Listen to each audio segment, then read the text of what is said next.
እጅግ አስደንጋጭ ነው። እባካችሁ ጥንቃቄ አድርጉ፣ ልጆቻችሁን ጠብቁ። ጊዜው ተክለ ሃይማኖት ማለት ምን ማለት መሰላችሁ? ሲጀመር ተክለ ሃይማኖት ማለት ብለው ባዶ ራቁታቸውን ወጡ። ሴቶች መረዳት አለባቸው ባሎች።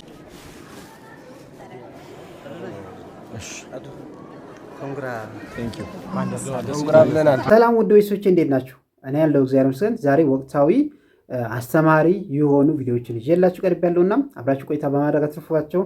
ምናልባት ለዚህ ቤት ደግሞ አዲስ ከሆናችሁ ሰብስክራይብ ማድረጋችሁን እንዳይረሳ፣ ላይክ ሼር አድርጋችሁ ቪዲዮውን አስጀምሩት። ተክለ ሃይማኖት ምን ማለት ነው? አባታችን አባ ገብረ ኪዳን ያስተምሩናል። ተክለ ሃይማኖት ማለት ምን ማለት መሰላችሁ? ሲጀመር ተክለ ሃይማኖት ማለት ተክለ አብ፣ ተክለ ወልድ፣ ተክለ መንፈስ ቅዱስ ነው። የማን ተክል ማለት ነው? የአብ የወልድ። ይሄንን ስም ስንጠራ አድረው ያሉ እዚህ ስም ላይ ማን ናቸው? አብ መንፈስ ቅዱስ። የተክለ ሃይማኖት ስም ሲጠራ በዚህ ስም ላይ የማን ስም አለ? የሥላሴ ስም አለ።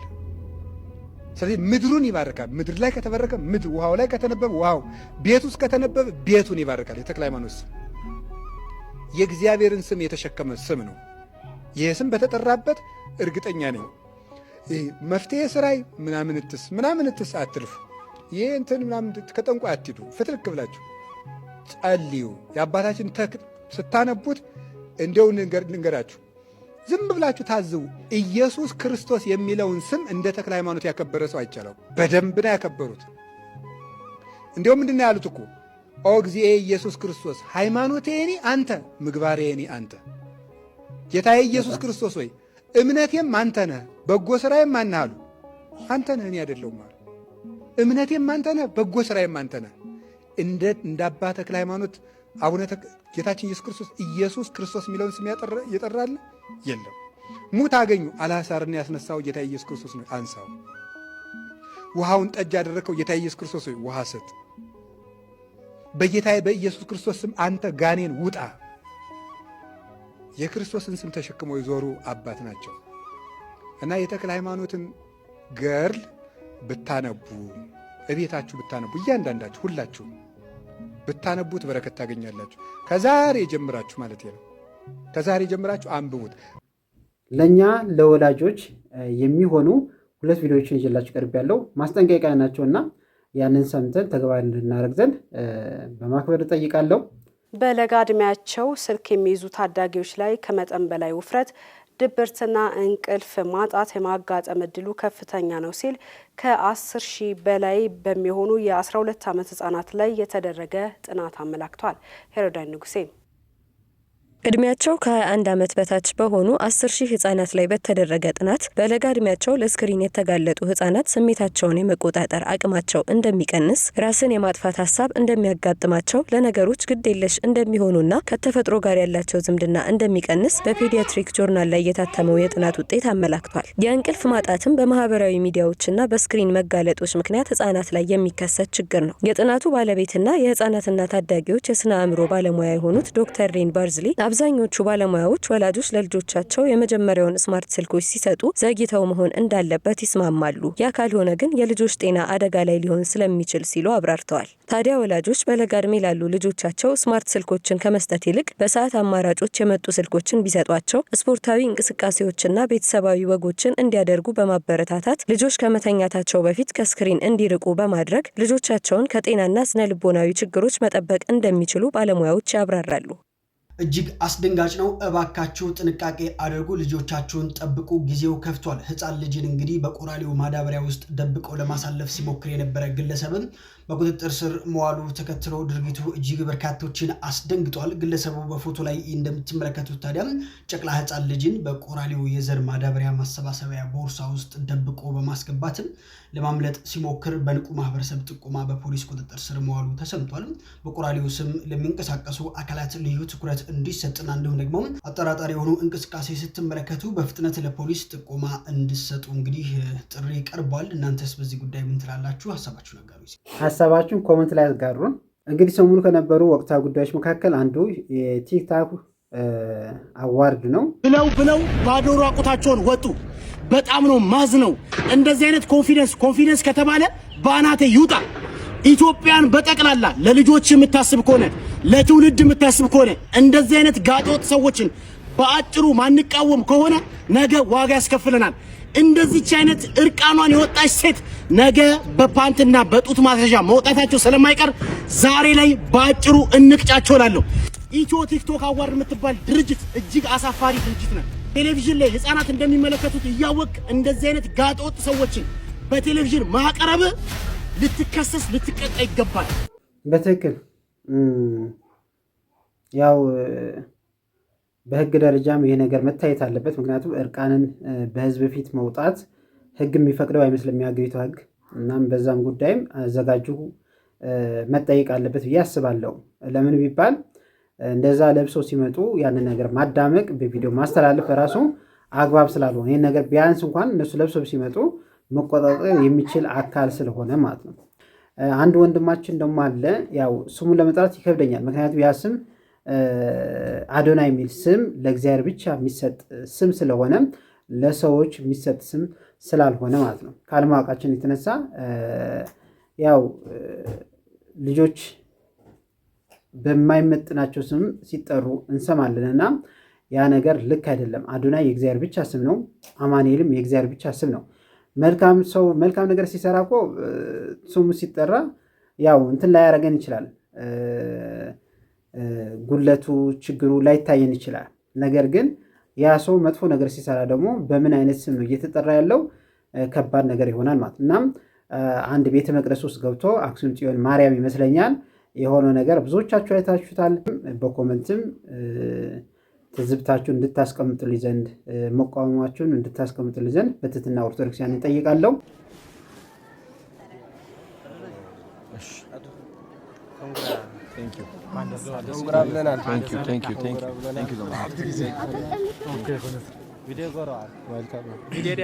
እንግዲያስ ቤተ መቅደስ ነው።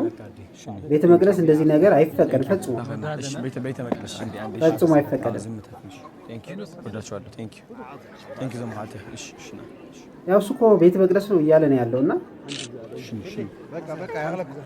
ፈጽሞ ቤተ መቅደስ ውስጥ የሚታየው ክብር መክበር ያለበት እግዚአብሔር ነው እና እንደዚህ አይነት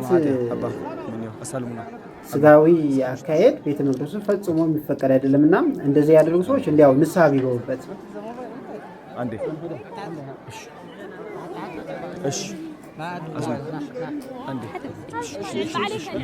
ክብራቸው በነውራቸው ሀሳባቸው ምድራዊ ተብሎ ተጽፏል እኮ እና እንዴት እየሆነ እንደሆነ ህዝቡ እንዴት እንደማያስተውል አላውቅም።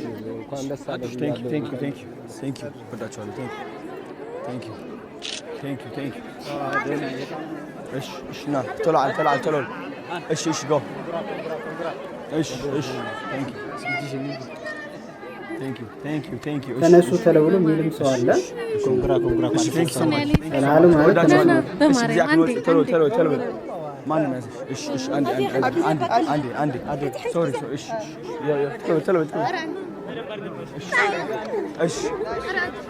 ዶክተር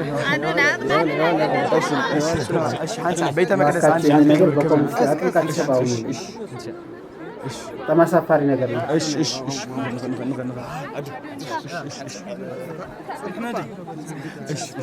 እንዴት ቤተ መቅደስ እያለ እንኳን አይነቁም አላውቅም።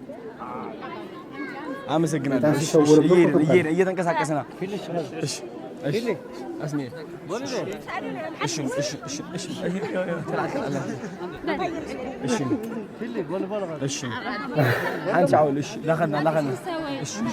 የቲክቶክ ቪዲዮውን ስክሮል ሳደርግ አንድ የተመቸኝ ቪዲዮ አለ። እህታችን ስለ ትዳር ያለችው ነገር እና ስለተመቸኝ ለእናንተ ጋበዝኳችሁ። ሴቶች መረዳት አለባቸው ባሎቻቸው። እሱ የሚያስደስተውን ነገር ከጭንቀት እንዲወጣ ከሀሳብ እንዲወጣ ነፃ እንዲሆን ማድረግ መቻል አለባቸው። መቼም የባሎቻቸውን ባህሪ ምን እንደሚያስደስታቸው ከዛ ሀሳብ እንዲወጣ ያው ሴት ልጅ ብልጥ ናት። ምንም ነገር ማድረግ እንችላለን። በተለይ ወንድ ልጅ ከፈለግንና ቴክኒኩን ንገሪ ኖ ምን መሰለህ ወንድ ልጅ እንዳልከው የዋህነት አለበት። ለምሳሌ አሁን እኔ የምፈልገውን ነገር ወንድ ልጅ አያውቅም ካልነገርኩት በስተቀር። እኔ ግን ባሌ እንደዚህ ፊቱን አይቼ እንደዚህ አይቼ ልነግረው እችላለሁ። ቀድሞ የመረዳት አቅሙ አለ። ይሄ ተፈጥሯችን ነው። ስለዚህ ማድረግ ያለባት ምንድነው ባሏ ከዛ ሀሳብ እንዲወጣ ከጭንቀት እንዲወጣ ሪላክስ እንዲያደርግ የምትችለውን ነገር በሙሉ ማድረግ አለባት። እሷ እንደገና እንደዛ ስትረስ ሆኖ መጥቶ ሌላ ጭንቀት ቴሌን መልቀቅ የለባትም። ቤት ውስጥ ምስትረስ የለም። ቤት ውስጥ ሲገባ ሰላም ሊሰማው ይገባል ብዬ ነው የማምነው።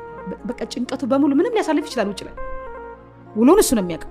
ቤት ሲገባ ግን እፎይ የሚልበት ቤት ሊኖረው ይገባል። ቤት ሲገባ ሰላም ሊሰማው ይገባል። እሱ ደግሞ በጣም ውድረኛ። አዎ ካልሆነ ግን ቤት ከሚስቱ ጋር ከቤተሰብ ጋር ከስራ ጋር ከሆነ መጠጣት ይጀምራል፣ ይወጣል፣ ወደ ሴቶች ይመለከታል፣ ሰላሙን ፍለጋ። በዛ ነው ትዳር የሚፈርስ። ቤት ሲገፋ ውጭ እየሄደ ያመሻል። ውጭ ሲያመሽ ብዙ ነገሮች ይለምዳል። ከዛ በኋላ እያመሸ ይገባል። ገብቶ ቤት ሰላም አያገኝም። ጭቅጭቅ ነው የሚጀምረው። ደሞ ጀመረ ይችላል። ስቷት ገብቶ ይተኛል። ጧት ስትነሳውም አትረሳውም። ቂም ይዛ ነው የምታድረው። በመነገታውም እንደዛው። ስለዚህ ከባድ ጊዜ ነው የሚያሳልፈው። ትዳር የመፍረሻው መንስኤ ይሄ ነው። ወንድ ልጅ ደግሞ ካገባ ጓደኛ መምረጥ አለበት። ጓደኛ ያበላሻል። የሰው ልጅ ትክክለኛ መሰረቱ ጓደኛ መምረጥ አለበት። እውነት ነው፣ እስማማለሁ። ጓደኛ ካልመረጥክ ነገ ማየት አትችልም። ከሚበልጥ ሰው ጋር መዋልን መልመድ መቻል አለበት። በመጀመሪያ በሐሳብ ከሚበልጥህ ጋር፣ በገንዘብ ከሚበልጥህ ጋር፣ ስራ ከሚሰራ ሰው ጋር መዋል አለብህ። ምክንያቱም እሱ የሚያወራው መሰለህ ስለ ለውጥ ነው የሚያወራው፣ ስለ ስራ ነው የሚያወራው። ያኔ ያንተ አእምሮ ፍሬሽ እየሆነ እኔስ እንዴት ነው መስራት ያለብኝ፣ መንገዶች እየተከፈቱልኝ ይመጣሉ። ጭንቀት ውስጥ አትገባም በፍጹም። መስራት እንዳለበት አምናለህ፣ ከሰው እኩል መሆን እንዳለበት አምናለህ። ምክንያቱም የምትለው ውሎ ነዋ። ውሏችን ወሳኝ ነው። ጓደኞቻችን ወሳኝ ናቸው። ብዙ ጊዜ ትዳር ውስጥ ባለትዳር ወንዶች ጓደኛ ይመርጡ፣ ወይም ጓደኞቹ የሚቀሙ ናቸው ወይም የሚጠጡ ናቸው። ባክና አንድ ሁለት ብለን ነው ጓደኛ ይሄዳል። ይሄ የተከበረ ትዳር እያለው እኮ ያኛው ትዳር ላይ ኖሮ ይችላል። ሰዓት ሄደ አልሄደ አይመለከተውም። ጓደኛው ላጤ ነው። ጓደኛ መምረጥ አለበት። የሚጠጣ ወንድ፣ የሚቅም ወንድ። በመጀመሪያ ሴት ልጅ አሁን ትዳሯ ሊበላሽ ሲል ለባሎቻቸው ጓደኞች ነው የሚደውሉት። ካንተ ጋር ነው ላያነሳ ይችላል ስልክ ባልየው። ከዛ የጓደኛውን ስልክ ነው የምትፈልገው። ሁለት ተመችቶኛል። እናንተ ሲሌት ያገኛችሁት ይቆየን። እለት እለት በቃ በየቀኑ 12 ተኩል በኢትዮጵያ ሰዓት አቆጣጠር ከምሽቱ ማለት ነው ቪዲዮ እየለቀኩ ይገኛለሁ። ቪዲዮ እንዳያመልጣችሁ ደግሞ የደወል ምልክቱን መጫን እንዳትረሱም። አብራችሁ ቆይታ ስላደረጋችሁ ደስ ብሎኛል። አመሰግናለሁ።